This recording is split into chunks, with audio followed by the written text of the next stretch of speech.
तो चैप्टर 1 से जो भी संभावित प्रश्न बनने वाले थे उनमें से हमने 2 प्रश्न देख चुका है। अब हम तीसरा प्रश्न देखेंगे। तो तीसरा प्रश्न जो है ये है, भारत के उत्तरी विशाल मैदानों की उत्पत्ति का वर्णन करते हुए इनका प्रादेशिक विभाजन का वर्णन करें।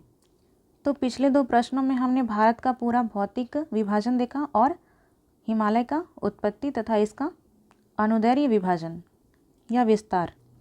अब हम इस प्रश्न के माध्यम से भारत के उस उत्तरी विशाल मैदान के बारे में पढ़ेंगे और इसी का प्रादेशिक विभाजन का भी वर्णन करेंगे। और ऐसे प्रश्नों में आप फिगर ऐड कर सकते हैं, चाहे यहाँ पे लिखा हुआ हो या फिर नहीं हो। तो आइए शुरू करते हैं। भारत की उत्तरी विशाल मैदान हिमालय पर्वत श्रेणी एवं दक्षिण की प्रायद्वीपीय उच्च भूमि के मध्य अवसादों के जमाव से निर्मित एक संक्रम क्षेत्र के रूप में स्थित है, जिसका विस्तार पश्चिम में रावी व सतलज नदियों से गंगा के मुहाने तक 2400 किलोमीटर की लंबाई में लगभग 7 लाख वर्ग किलोमीटर क्षेत्र पर विस्तृत है, जिसका ढाल पश्चिम से पूर्व की ओर कम होता जाता है। तो इसे पहले समझते हैं। तो देखिए यहाँ पे ये कहा जा रहा है कि ये जो भारत का उत्तरी विशाल मैदान है ये हो गया हमारा भारत कुछ इस प्रकार से, और इसके बीच में यहाँ पे ये हो गया हमारा भारत का विशाल मैदान। तो इसके उत्तर में हिमालय पर्वत श्रेणी है और इसके दक्षिण में ये प्रायद्वीपीय पठार स्थित है, प्रायद्वीपीय पठार और ये हिमालय पर्वत श्रेणी। तो इस मैदान का निर्माण किस प्रकार से हुआ है, तो ये मैंने पिछले 2 प्रश्नों में भी आपको बताया है और एक बार यहाँ पे मैं फिर से समझा देती हूँ। जो इस उत्तर भारतीय मैदान का जो निर्माण है ये हिमालय पर्वत श्रेणी तथा प्रायद्वीपीय पठार, ये प्रायद्वीपीय पठार, इन दोनों से निकलने वाली नदियों के अवसादों के जमाव से इस क्षेत्र का निर्माण हुआ है। तो नदियाँ अपने साथ कई प्रकार के अवसाद लाती है, अर्थात कचड़ा या गाद बोल सकते हैं। तो इन्हीं गादों के जमाव से इस क्षेत्र का निर्माण हुआ है और ये एक उपजाऊ भूमि के रूप में बदल गई है। और यहाँ पे अवसादों का जमाव जो है ये ऐसा नहीं है कि ये कुछ दिनों से हो रहा है, बल्कि ये लाखों करोड़ों वर्षों से हो ही रहा है। तो इसी के कारण यहाँ पे एक विशाल मैदान का निर्माण हुआ है। तो यहाँ पे वही लिखा है कि भारत की उत्तरी विशाल मैदान का निर्माण हिमालय पर्वत श्रेणी एवं दक्षिण की प्रायद्वीपीय उच्च भूमि के मध्य अवसादों के जमाव से हुई है, जिसका विस्तार पश्चिम में रावी व सतलज नदियों से गंगा के मुहाने तक 2400 किलोमीटर की लंबाई में फैली हुई है। तो इसके पूर्व में ये जो मैदान है हमारा, इसके पूर्व में रावी और सतलज नदियों का विस्तार पाया जाता है। तो ये यहाँ से प्रारंभ हो करके एकदम गंगा के मुहाने तक, गंगा का मुहाना कहाँ है, तो ये बंगाल की खाड़ी। तो गंगा नदी जो है ये बांग्लादेश में इंटर करती है, उसके बाद ये बंगाल की खाड़ी में गिर जाती है। तो यहाँ तक बांग्लादेश तक पूरा इसका विस्तार है भारत के उत्तरी विशाल मैदान का। और इसकी लंबाई कितनी है, तो ये 2400 किलोमीटर, और इसका क्षेत्रफल बोला जाए तो ये 7 लाख किलोमीटर स्क्वायर में है, और जिसका ढाल पश्चिम से पूर्व की ओर कम होता जाता है, अर्थात ये कुछ इस प्रकार से है। इसी कारण जो गंगा नदी है वो इस प्रकार से बहती हुई इधर जाती है, क्योंकि ढाल यहाँ पश्चिम में ज़्यादा है और धीरे धीरे पूर्व की ओर कम होता जाता है। इसके आगे है, एक सरल एवं समांगीय स्थलाकृति होने के बावजूद इसकी उत्पत्ति के संबंध में विभिन्न भूवेताओं के विचारों में एकरूपता नहीं है। तो इस स्थल की जो आकृति है उत्तरी विशाल मैदान की, ये एकदम सरल और सपाट है, लेकिन फिर भी कई वैज्ञानिक नहीं, यहाँ पे भूगोलवेत्ता कह सकते हैं, तो भूगोलवेत्ताओं में एकरूपता नहीं पाई जाती है, सबके मत अलग अलग हैं इसके निर्माण के संबंध में। इसकी उत्पत्ति को लेकर सिडनी बुराट, एडवर्ड स्वेस आदि विद्वानों ने अपने अपने मत दिए हैं। तो कई सारे भूवेत्ताएँ जो हैं, जैसे कि सिडनी बुराट, एडवर्ड स्वेस और भी कई भूवेत्ताएँ हैं जिनका मत एक समान नहीं है और वे अपने अपने मत अलग अलग दिए हैं। तथापि सामान्य संकल्पना के अंतर्गत उत्तरी विशाल मैदान की उत्पत्ति को प्लेट विवर्तनिकी द्वारा प्रमाणित करने का सर्वाधिक सफल प्रयास किया गया है। तो हमने प्रश्न संख्या 1 में भी देखा था कि जो सर्वाधिक मान्य मत था वो प्लेट विवर्तनिकी सिद्धांत ही था। तो यहाँ भी वही लिखा हुआ है कि सामान्य संकल्पना के अंतर्गत उत्तरी विशाल मैदान की उत्पत्ति को प्लेट विवर्तनिकी सिद्धांत के द्वारा सफल माना गया है, सबसे ज़्यादा प्रमाणित। इस सिद्धांत के अनुसार भारतीय एवं यूरेशियन प्लेट, भारतीय प्लेट और यूरेशियन प्लेट के अभिसरण अर्थात दोनों के मिलने से, यूरेशियन प्लेट और यहाँ पे भारतीय प्लेट, तो इन दोनों के मिलने से आपस में टकराना, इसे ही अभिसरण कहा जाता है। तो अभिसरण से निर्मित हिमालय पर्वत श्रेणी एवं प्रायद्वीपीय नदी तंत्र के द्वारा लाए गए अवसादों के निक्षेपण से इस मैदान का निर्माण प्लीस्टोसीन काल में संपन्न हुआ है। तो यहाँ पे वही लिखा हुआ है जो मैंने अभी समझाया, और इसका जो निर्माण हुआ है मैदान का, इस मैदान का, तो ये प्लीस्टोसीन काल में हुआ है, जबकि हिमालय पर्वत श्रेणी का जो निर्माण हुआ था ये मायोसीन और इयोसीन काल में, मायोसीन और इयोसीन काल में, और इस मैदान का निर्माण जो हुआ है ये प्लीस्टोसीन काल में संपन्न हुआ। उसके बाद आगे है, इस विशाल मैदान को इसकी विशेषताओं के आधार पर निम्न प्रकार के प्रादेशिक वर्गीकरण किया जाता है। अब ऐसा तो नहीं है कि ये जो मैदान है ये पूरा यहाँ शुरुआत से लेकर के अंत तक एक ही समान हो, इसमें कुछ अलग अलग प्रकार की विशेषताएं भी हैं, और इसी कारण इसे क्षेत्रीय नाम से अलग अलग, अर्थात अलग अलग क्षेत्रों में अलग अलग क्षेत्रीय नाम से जाना जाता है। तो इसे भी देखते हैं कि कहाँ पे इसे क्या कहा जाता है। तो पहले हम देखेंगे राजस्थान का मैदान। राजस्थान का मैदान, इस मैदान का विस्तार राजस्थान के पश्चिमी भाग में अरावली पहाड़ियों से भारत पाक सीमा तक है। तो राजस्थान का जो मैदान है आप यहाँ देख सकते हैं, ये भारत का मैप है और ये हो गया हमारा राजस्थान। तो यहाँ पे हम राजस्थान के मैदान के बारे में देखेंगे। तो राजस्थान का जो मैदान है इसका विस्तार राजस्थान के पश्चिमी भाग में अरावली पर्वत से, यहाँ पे कुछ अरावली पर्वत है, तो यहाँ से भारत पाक सीमा तक है, अर्थात यहाँ तक। तो इसका विस्तार कुछ यहाँ से इधर है। और इस मैदान का जो पश्चिमी भाग है राजस्थान में, पश्चिमी भाग अर्थात ये वाला भाग, ये पूरा का पूरा मरुस्थल है, मरुस्थल। अब आगे देखते हैं। तो इस मैदान का विस्तार कहाँ से कहाँ तक है? तो राजस्थान के पश्चिमी भाग में अरावली पहाड़ियों से भारत पाक सीमा तक।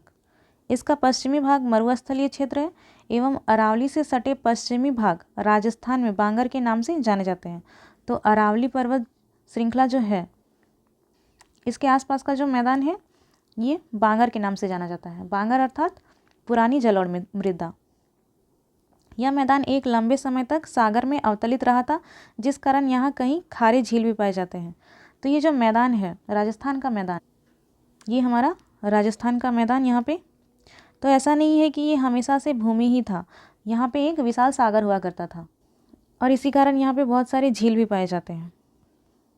तो आप जहाँ भी मरुस्थल देखेंगे, मरुस्थल, वहाँ पे बहुत सालों पहले सागर हुआ करता था। और इसी प्रकार से हमारा राजस्थान का मैदान भी ये सागर में अवतलित था और यहाँ इसी कारण से बहुत सारे खारे झील भी पाए जाते हैं, जैसे सांभर झील, ये राजस्थान में ही पाया जाता है। तो ये हो गया हमारा राजस्थान का मैदान। इसे फिर से एक बार और देख लेते हैं। तो इसका विस्तार कहाँ से कहाँ तक हो गया? ये अरावली पहाड़ियों के पश्चिम से भारत पाक सीमा तक स्थित है और इसका पश्चिमी भाग जो है ये मरुस्थलीय है और अरावली से सटे पश्चिमी भाग को राजस्थान में बांगर के नाम से जाना जाता है। और यह मैदान जो है एक लंबे समय तक सागर में अवतलित था, जिसके कारण यहाँ पे कई सारे खारे झील भी पाए जाते हैं। अब आगे है पंजाब हरियाणा का मैदान। इस मैदान का विस्तार रावी से यमुना नदी के बीच पाया जाता है, जिसे नदी दोआबों के आधार पर बारी दोआब, बिस्त दोआब, ये व्यास और सतलज नदी के बीच का क्षेत्र बिस्त दोआब, व्यास का बी ब और सतलज का स त, तो इससे मिला के बिस्त दोआब। फिर हरियाणा भिवाड़ी बांगर क्षेत्र, मालवा का मैदान आदि में रखा जाता है। इस क्षेत्र में नदी यहाँ पे घाटी हो जाएगा। नदी घाटियों को छोड़कर बांगर मिट्टी की बहुलता पाई जाती है। इसके अलावा शिवालिक की तलहटी में नदी द्वारा अपरदन से बड़े बड़े खड्डे निर्मित हुए हैं, जिसे चोस कहा जाता है। इसके अलावा अनियंत्रित कृषि एवं सिंचाई प्रणाली के कारण रेह व भूड़ क्षेत्र भी पाए जाते हैं। तो यहाँ पे देखिए ये वाला जो क्षेत्र है जहाँ पे सतलज यमुना प्लेन लिखा हुआ है, यही है पंजाब हरियाणा का मैदान। पंजाब हरियाणा का मैदान। तो इस मैदान का जो विस्तार है ये रावी नदी और यमुना नदी के बीच स्थित, और इसी क्षेत्र को नदी दोआब के आधार पर कुछ नाम दिए गए हैं, जैसे कि बारी दोआब, यहीं पे है बारी दोआब, उसके बाद बिस्त दोआब, बिस्त दोआब। ये जो बारी दोआब है ये व्यास और रावी नदी के बीच का क्षेत्र है, व्यास और रावी। तो पहला बारी दोआब, दूसरा बिस्त दोआब। फिर आगे हरियाणा भिवाड़ी बांगर क्षेत्र, इसे आप याद रखेंगे, हरियाणा भिवाड़ी, भिवाड़ी क्षेत्र, बांगर क्षेत्र। उसके बाद मालवा का मैदान, तो ये मालवा का मैदान यहाँ पे हो गया। तो यहाँ पे नदी घाटी जो क्षेत्र है, नदी घाटी का क्षेत्र, उन क्षेत्रों को छोड़ करके बाकी क्षेत्रों में जो है ये बांगर मिट्टी पाई जाती है, बांगर मिट्टी, नदी घाटी वाले क्षेत्रों को छोड़ करके, अर्थात अन्य क्षेत्रों में। उसके बाद आगे था शिवालिक की तलहटी में नदी द्वारा अपरदन से बड़े बड़े खड्ड निर्मित हुए। तो शिवालिक की तलहटी अर्थात यहाँ पे हो गया हमारा बृहद हिमालय, लघु हिमालय, उसके बाद शिवालिक। तो शिवालिक के तलहटी अर्थात उसके बाद वाला क्षेत्र, ये शिवालिक हो गया। इसके नीचे इस क्षेत्र में तो जो नदियां हैं ये इन क्षेत्रों से भी गुजरती है। तो इन क्षेत्रों में अपरदन के कारण अर्थात घिसावट, टूट फूट होने के कारण बहुत बड़े बड़े खड्डे का निर्माण हुआ, अर्थात गड्ढे, इन्हें ही खड्डे बोला जाता है। तो इन खड्डों को चोस कहा जाता है, चोस। तो इसे फिर से एक बार देख लेते हैं। तो पंजाब हरियाणा का मैदान, इस मैदान का विस्तार कहाँ से कहाँ तक हो गया, रावी से यमुना नदी के बीच, जिसे नदी दोआबों के आधार पे बारी दोआब, बिस्त दोआब, फिर हरियाणा भिवाड़ी बांगर क्षेत्र, मालवा का मैदान आदि क्षेत्र में रखा गया है। इस क्षेत्र में नदी घाटी को छोड़कर बाकी जो क्षेत्र है वहाँ पे बांगर मिट्टी की बहुलता पाई जाती है। इसके अलावा शिवालिक की तलहटी में नदी के द्वारा अपरदन होने से बहुत बड़े बड़े खड्डे निर्मित हो गए जिन्हें चोस कहा जाता है। इसके अलावा अनियंत्रित कृषि व सिंचाई प्रणाली के कारण यहाँ पे जो मिट्टी है वह रेग प्रकार की हो गई है, और यहाँ भूड़ क्षेत्र भी पाए जाते हैं। और भूड़ का अर्थात क्या होता है, तो ये रेग का ही एक दूसरा नाम है भूड़। अब आगे देखते हैं गंगा का मैदान। तो गंगा का मैदान, यह मैदान लगभग 1400 किलोमीटर की लंबाई में पश्चिम में यमुना नदी से पूरब में बांग्लादेश की पश्चिमी सीमा तक औसतन 300 किलोमीटर की चौड़ाई में शिवालिक एवं प्रायद्वीपीय उच्च भूमि के बीच फैला हुआ है। इसके ढाल में पश्चिम से पूरब में कमी होती जाती है। इस मैदान को 3 भागों में विभाजित किया गया है। तो यहाँ पे देखिए ये वाला जो क्षेत्र है ये पूरा का पूरा गंगा का मैदान है। तो इसका प्रारंभ कहाँ से होता है, तो ये पश्चिम में यमुना नदी से, यमुना नदी, और पूरब में बांग्लादेश की सीमा तक, ये हो गया हमारा बांग्लादेश का बॉर्डर। तो इसकी सीमा तक इसका विस्तार पाया जाता है। इसकी कुल लंबाई कितनी है, तो ये 1400 किलोमीटर, ये लगभग में है। और इसकी चौड़ाई देखी जाए तो ये औसतन चौड़ाई जो है ये 300 किलोमीटर है। ये औसत में एवरेज, अर्थात कहीं कम भी हो सकती है कहीं ज़्यादा भी हो सकती है। तो इसके बीच वाला जो लिया गया है ये लगभग 300 किलोमीटर तक है। और ये कहाँ से कहाँ तक फैला हुआ है, तो ये हिमालय पर्वत श्रेणी तथा प्रायद्वीपीय पठार के बीच में, इस क्षेत्र में।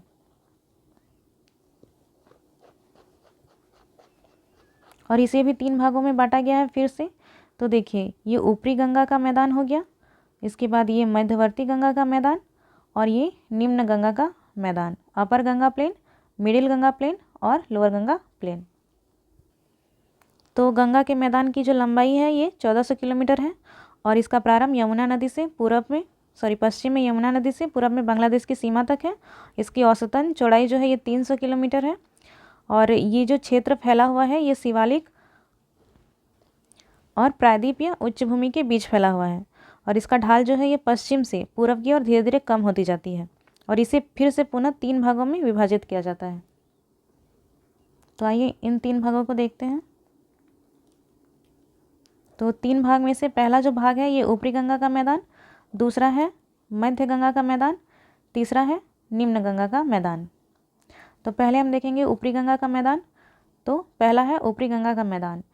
इस मैदान का विस्तार उत्तर में शिवालिक, दक्षिण में मालवा का पठार और पश्चिम में यमुना नदी एवं पूरब में इलाहाबाद फैजाबाद रेल लाइन के मध्य विस्तृत है।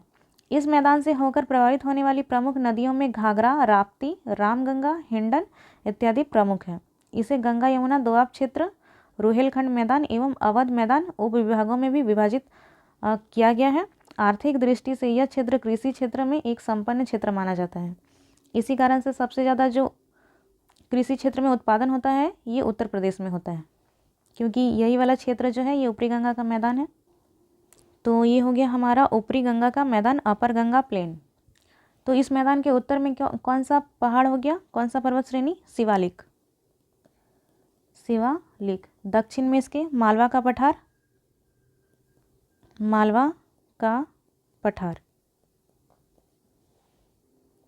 पूर्व में इसके इलाहाबाद और फैजाबाद रेल लाइन, और पश्चिम में इधर यमुना नदी। तो इसके बीचों बीच ये क्षेत्र स्थित है, अपर गंगा प्लेन। और इस मैदान से होकर के कौन कौन सी नदी जो है ये प्रवाहित होती है? तो पहला जो नदी है ये है घाघरा नदी, दूसरा राप्ती, तीसरा रामगंगा, ये उत्तराखंड से निकलती है रामगंगा। उसके बाद आगे है हिंडन। और अपर गंगा के मैदान को भी कुछ भागों में विभाजित किया जाता है, जिसमें पहला है गंगा यमुना दोआब,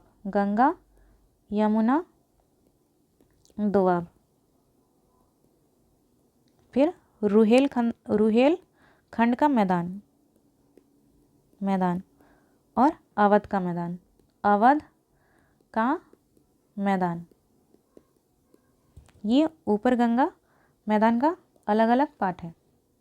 तो इसे एक बार फिर से देख लेते हैं। ऊपरी गंगा का मैदान, इस मैदान का विस्तार उत्तर में शिवालिक, दक्षिण में मालवा का पठार, पश्चिम में यमुना नदी और पूर्व में इलाहाबाद एवं फैजाबाद रेल लाइन स्थित है। इस मैदान से होकर प्रवाहित होने वाली नदी जो है ये घाघरा, राप्ती, रामगंगा और हिंडन है, और इसे 3 उप विभागों में बांटा जाता है, जिसमें पहला है गंगा यमुना दोआब क्षेत्र, दूसरा रुहेलखंड मैदान एवं तीसरा अवध का मैदान। और आर्थिक दृष्टि से यह क्षेत्र कृषि क्षेत्र के लिए एक संपन्न क्षेत्र माना जाता है। पूरा का जो गंगा का मैदान है यही कृषि क्षेत्र से संपन्न क्षेत्र माना जाता है, क्योंकि इसकी मिट्टी जो है ये काफ़ी उपजाऊ है, क्योंकि ये नदियों के अवसादों के द्वारा बनी है। अब आगे है मध्य गंगा का मैदान।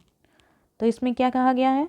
यह मैदान का सीमांकन उत्तर में शिवालिक, पश्चिम में इलाहाबाद फैजाबाद रेल लाइन, दक्षिण में बुंदेलखंड व छोटा नागपुर पठार, जबकि पूरब में महानंदा नदी द्वारा होता है। इसका विस्तार पश्चिम से पूरब की ओर लगभग 600 किलोमीटर एवं उत्तर से दक्षिण 300 किलोमीटर में है। इस मैदान को 2 उप विभागों में विभाजित किया जाता है। पहला जो है ये है उत्तरी गंगा का मैदान, यहाँ पे सी हो गया, यहाँ पे ए हो जाएगा, या 1 कह सकते हैं। ये मध्य गंगा का मैदान का ही पार्ट है। तो ये वाला जो क्षेत्र है ये हो गया मध्य गंगा का मैदान, मिडिल गंगा प्लेन। तो इसके उत्तर में शिवालिक है, पश्चिम में इलाहाबाद फैजाबाद रेल लाइन, फिर दक्षिण में बुंदेलखंड हो गया यहाँ पे, और यहाँ पे छोटा नागपुर का पठार। पूरब में क्या है? तो महानंदा नदी, और ये जो महानंदा नदी है इसका प्रवाह आपको बिहार में देखने को मिलेगा।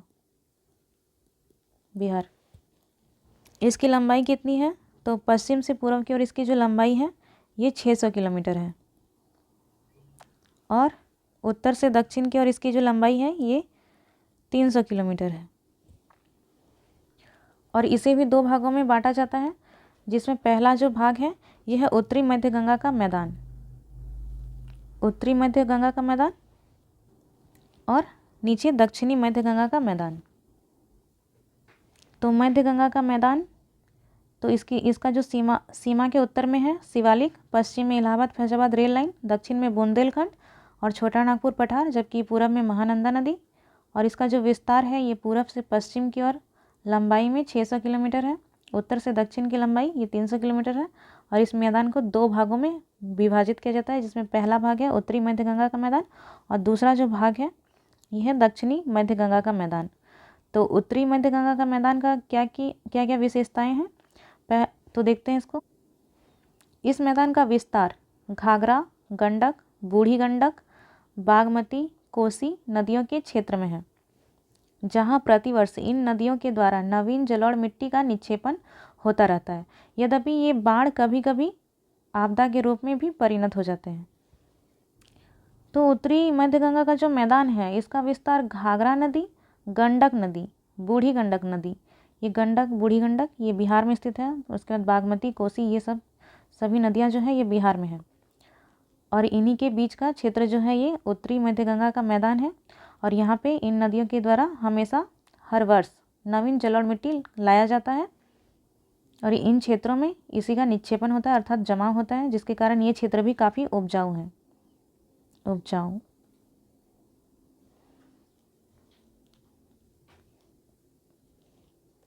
और ये नदियाँ जो है इन क्षेत्रों में बाढ़ भी ले आती है और ये बाढ़ कभी कभी आपदा का रूप भी ग्रहण कर लेती है।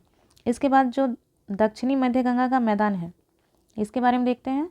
प्रायद्वीपीय पठार से संलग्न होने के कारण इस मैदान में कई छोटी छोटी पहाड़ियाँ या मोनोडेनोक इसकी समतलता के क्रम को भंग करती है। तो देखिए ये वाला जो क्षेत्र है दक्षिणी मध्य गंगा का मैदान ये दक्षिण में आ जाता है, जिसके कारण ये प्रायद्वीपीय पठार से संलग्न हो जाता है, जिसके कारण इस क्षेत्र में कुछ छोटी छोटी पहाड़ियाँ भी आपको देखने को मिलेंगी, मोनोडेनोक पाए जाते हैं। इसका भी अर्थ होता है पहाड़ या फिर कुछ चट्टानी संरचना। तो इनके पाए जाने के कारण इसकी समतलता जो है ये भंग हो जाती है, अर्थात ये पूरी तरीके से मैदान में नहीं दिखती है। यहाँ पे छोटी छोटी पहाड़ियाँ भी पाई जाती हैं, ये प्रायद्वीपीय पठार होने के कारण। इसे 3 उप विभागों गंगा सोन विभाजक क्षेत्र, मगध मैदान, अंग मैदान में विभाजित किया जाता है। इसके बाद आगे है निम्न गंगा का मैदान। निम्न गंगा का मैदान, इस मैदान का विस्तार लगभग 80,000 किलोमीटर क्षेत्र में उत्तर में दार्जिलिंग, यहाँ पे आप देखें तो यहाँ पे 88 किलोमीटर इसकी लंबाई हो जाएगी। इस मैदान का विस्तार लगभग अगर लंबाई में देखें तो 88 किलोमीटर लंबाई इस निम्न गंगा मैदान की है। और ये क्षेत्र जो है ये उत्तर में दार्जिलिंग हिमालय की तलहटी से दक्षिण में बंगाल की खाड़ी तक है। इस मैदान का निर्माण इंडो यूरेशियाई प्लेट के अभिसरण से उत्पन्न गर्त में हुआ है। यहाँ पे निर्माण और इंडो हो जाएगा, इसे मैं PDF में सुधार दूंगी। निर्माण इंडो यूरेशियाई प्लेट के अभिसरण से उत्पन्न गर्त में हुआ है, अर्थात दोनों प्लेटों के टकराने से, यूरेशियन और इंडियन प्लेट के अभिसरण अर्थात आपस में एक दूसरे से टकराने से हुआ है। टकराने के बाद जो गर्त बना था बीच में उसके कारण हुआ है, गर्त अर्थात गड्ढा। तथा ये गर्तनुमा राजमहल पहाड़ी एवं मेघालय पठार के बीच स्थित है। यहाँ गर्तनुमा संरचना आप लिख लीजिए, संरचना। तो ये गर्तनुमा संरचना जो है ये कहाँ पे था, ये राजमहल और पहाड़ी और मेघालय पठार के बीच स्थित था, जिसे मालदा गैप अर्थात राजमहल गारो संरेखन के नाम से जाना जाता है। मालदा गैप जो है ये आपको पश्चिम बंगाल में थोड़ा बहुत और बांग्लादेश में आपको देखने को मिलेगा। इस मैदान की प्रमुख स्थलाकृतियों में सुंदरवन डेल्टा का निर्माण हुआ है और साथ ही साथ बाढ़ का मैदान, मिदनापुर, सोपानी, बालुका स्तूप क्षेत्र जो है ये कुछ प्रमुख क्षेत्र हैं। तो ये वाला जो क्षेत्र है ये निम्न गंगा का मैदान हो गया, लोअर गंगा प्लेन। इसकी लंबाई 88 किलोमीटर है, ये लंबाई पश्चिम से पूर्व की ओर। इसका विस्तार जो है ये दक्षिण में बंगाल की खाड़ी, उत्तर में दार्जिलिंग जो कि हिमालय की तलहटी क्षेत्र तक विस्तृत है। और यूरेशियाई प्लेट तथा इंडो प्लेट के टकराने से इस क्षेत्र में गर्त का निर्माण हुआ था। और अभी जो गर्त है ये यहाँ पे स्थित है, जिसे मालदा गैप कहा जाता है। मालदा दरार, मालदा दरार। और इसी मालदा दरार के होने के कारण ये वाला जो क्षेत्र है ये धंसा हुआ है, और बाकी ये जो क्षेत्र है और इधर वाला जो क्षेत्र है ये थोड़ा उठा हुआ है, और ये बीच में धंसा हुआ है। और यहाँ पे कुछ प्रमुख क्षेत्र पाए जाते हैं, जिसमें पहला हो गया सुंदरवन का डेल्टा जो यहाँ पे स्थित है। सुंदरवन का डेल्टा, मिदनापुर सोपानी बालुका स्तूप, मिदनापुर सोपानी बालिका स्तूप, बालुका स्तूप, ये कुछ प्रमुख क्षेत्र हैं यहाँ के। तो ये हो गया निम्न गंगा का मैदान। तो अभी तक हमने क्या क्या देखा? तो पहले हम उत्तरी विशाल मैदान के बारे में थोड़ा बहुत समझे, उसके बाद इसका प्रादेशिक वर्गीकरण को समझा, जिसमें पहला था राजस्थान का मैदान, इसे हमने देखा। फिर पंजाब एवं हरियाणा का मैदान, इसके बाद गंगा का मैदान, जिसे 3 भागों में बांटा गया है गंगा के मैदान को, जिसमें पहला भाग ऊपरी गंगा का मैदान, दूसरा भाग मध्य गंगा का मैदान, तीसरा निम्न गंगा का मैदान। उसके बाद जो मध्य गंगा का मैदान है इसे भी 2 भागों में बांटा गया, उत्तरी मध्य गंगा का मैदान और दक्षिणी मध्य गंगा का मैदान। और उसके बाद निम्न गंगा का मैदान, ये भी हमने देख लिया। अब जो चौथा है ये ब्रह्मपुत्र का मैदान है, तो इसे भी देख लेते हैं। इस मैदान का विस्तार लगभग 60,000 किलोमीटर स्क्वायर क्षेत्र में हिमालय श्रेणी से दक्षिण में मेघालय तथा पूर्व में पूर्वांचल की पहाड़ियों एवं पश्चिम में निम्न गंगा घाटी के मध्य पाया जाता है। तो यहाँ पे देखिए ये 60,000 हो जाएगा। 60,000 किलोमीटर स्क्वायर क्षेत्र में ये ब्रह्मपुत्र का मैदान जो है ये फैला हुआ है। और इस ब्रह्मपुत्र के मैदान के दक्षिण में मेघालय का पठार है, पूर्व में पूर्वांचल की पहाड़ियाँ हैं और पश्चिम में निम्न गंगा घाटी का मैदान पाया जाता है। यह मैदान मुख्यतः रैंप घाटी का उदाहरण है। तो यहाँ पे रैंप घाटी क्या है, तो इसे भी मैंने यहाँ पे लिख दिया है। तो 2 भ्रंश रेखाओं के बीच का चट्टानी स्तंभ जो कि नीचे की ओर धंसा हुआ हो, जैसे कि यहाँ पे आप इस फिगर से समझिए, ये जो क्षेत्र है ये उठा हुआ है और इसके बीच वाला जो क्षेत्र ये धंसा हुआ है, तो इसे ही हम रैंप घाटी कहते हैं। तो आगे है, यह मैदान मुख्यतः रैंप घाटी का मुख्य उदाहरण है। इस मैदान में ब्रह्मपुत्र एवं इसकी सहायक नदियों के द्वारा विस्तृत जलोढ़ का निक्षेपण किया जाता है। तो इस क्षेत्र में भी जलोढ़ मृदा का निर्माण हुआ है और ये ब्रह्मपुत्र नदी तथा इसकी सहायक नदियों के द्वारा लाया गया है, जिसके कारण ये क्षेत्र भी काफ़ी ज़्यादा उपजाऊ है। क्योंकि हिमालय के खड़े ढाल होने के कारण नदियों द्वारा निर्मित जलोढ़ शंकु की बहुलता एवं मैदान के ढाल के कम होने से नदियों का क्रम जो है ये भंग होता है। यहाँ पे क्रम हो जाएगा, क्रम भंग होता है। दूसरी तरफ दक्षिणी पश्चिमी मानसून वर्षा से पर्याप्त जल की आपूर्ति इस क्षेत्र की नदियों में होती है। इसी कारण यह क्षेत्र भारत के प्रमुख बाढ़ग्रस्त क्षेत्रों में आता है। इसके अलावा नदियों के जलोढ़ निक्षेप से माजुली द्वीप जैसी बड़ी नदी द्वीप का निर्माण संभव हो सका है। यह क्षेत्र भारत के प्रमुख चावल एवं चाय उत्पादक क्षेत्रों में से एक है। तो देखिए ये जो क्षेत्र है ये रैंप घाटी का एक उदाहरण के रूप में आपको देखने को मिलता है। और इस क्षेत्र में ब्रह्मपुत्र एवं इसकी सहायक नदियों के द्वारा लाया गया जो अवसाद है उसके जमाव से यहाँ पे जलोढ़ मृदा का निर्माण होता है। तो देखिए यहाँ पे जो है हिमालय पर्वत श्रेणी भी स्थित है, जहाँ पे ब्रह्मपुत्र नदी का अपवाद क्षेत्र है। तो यहाँ पे हिमालय क्षेत्र है, जिसके कारण ये जो हिमालय क्षेत्र है काफ़ी ज़्यादा खड़ा ढाल में होने के कारण यहाँ पे जो कुछ नदियाँ हैं ये झरने का भी निर्माण करती है और मैदान का ढाल यहाँ पे कम है, जिसके कारण नदी का जो क्रम है ये एक क्रम में नहीं हो पाता है। और दूसरी तरफ दक्षिणी पश्चिमी मानसून वर्षा से पर्याप्त जल प्राप्त करती है, तो मानसून के समय इसमें काफ़ी ज़्यादा जल भी हो जाता है इन नदियों में, जिसके कारण ये जो क्षेत्र है काफ़ी ज़्यादा बाढ़ वाला क्षेत्र बन जाता है। आपने सुना होगा कि असम में हमेशा बाढ़ आता है जब भी मानसून का समय आता है। और इन नदियों के द्वारा इतना ज़्यादा निक्षेपण लाया जाता है, अर्थात अवसाद लाया जाता है, और इन्हीं अवसादों के जमाव के कारण यहाँ पे एक माजुली द्वीप, जो कि विश्व की सबसे बड़ी नदी द्वीप है, इसका निर्माण हुआ है। और यहाँ पे चावल और चाय काफ़ी ज़्यादा मात्रा में उगाया जाता है, क्योंकि ये एक पहाड़ी क्षेत्र भी है, जिसके कारण यहाँ पे चाय का जो उत्पादन है ये सर्वोत्तम होता है। तो यहाँ पे देखिए, ये वाला जो क्षेत्र है ये हो गया ब्रह्मपुत्र का मैदान। इसके उत्तर में हिमालय, इसके दक्षिण में यहाँ पे मेघालय का पठार, इसके पूर्व में पूर्वांचल की पहाड़ियाँ, और पश्चिम में निम्न गंगा का मैदान, ये वाला क्षेत्र। तो इस क्षेत्र का नाम ब्रह्मपुत्र प्लान क्यों पड़ा है? क्योंकि यहाँ पे ब्रह्मपुत्र नदी जो है ये प्रमुख नदी है, और इसकी कई अन्य सहायक नदियाँ भी हैं। तो प्रमुख नदी ब्रह्मपुत्र होने के कारण ये जो क्षेत्र है पूरा का पूरा ब्रह्मपुत्र प्लेन कहलाता है। और ये ब्रह्मपुत्र नदी और इसकी सहायक नदियाँ जो है ये बरसात के समय अर्थात मानसून के समय काफ़ी ज़्यादा मात्रा में पानी ग्रहण करती है, जिसके कारण यहाँ पे हमेशा मानसून के समय वर्षा के कारण बाढ़ आती रहती है। और ब्रह्मपुत्र नदी में ही माजुली द्वीप का निर्माण हुआ है, जो कि विश्व की सबसे बड़ी नदी द्वीप है। और इसका निर्माण जो है ये ब्रह्मपुत्र नदी के द्वारा लाए गए अवसादों से हुआ है, अवसादों के जमाव से।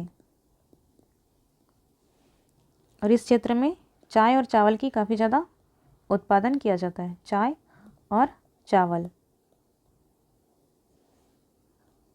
तो ये पूरा का पूरा हमारा उत्तरी विशाल का मैदान यहाँ पे हो गया। आप एग्ज़ाम में ये फिगर बना सकते हैं, और इस प्रकार से आप दिखा सकते हैं कि ये राजस्थान का मैदान, ये पंजाब हिमालय का मैदान, ऊपरी गंगा का मैदान, मध्य गंगा का मैदान, तथा यहाँ पे निम्न गंगा का मैदान, और एक लास्ट में यहाँ पे ब्रह्मपुत्र का मैदान स्थित है। और टाइपिंग में जो भी मिस्टेक है उसे PDF में सुधार दिया जाएगा।